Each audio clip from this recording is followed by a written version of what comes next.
আসসালামু আলাইকুম। দেখেন আমাদের মাছ, পাঙ্গাস মাছ তুলতেছি বাজারে নেওয়ার জন্য।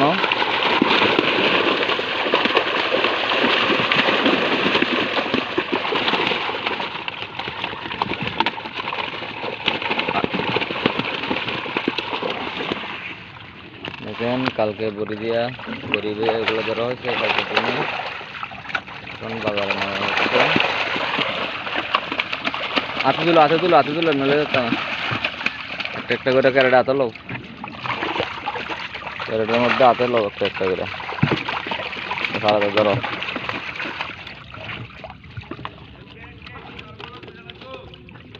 দুইটা লাও না, দুইটা লেতো নেই। হ্যাঁ একটা সারবো।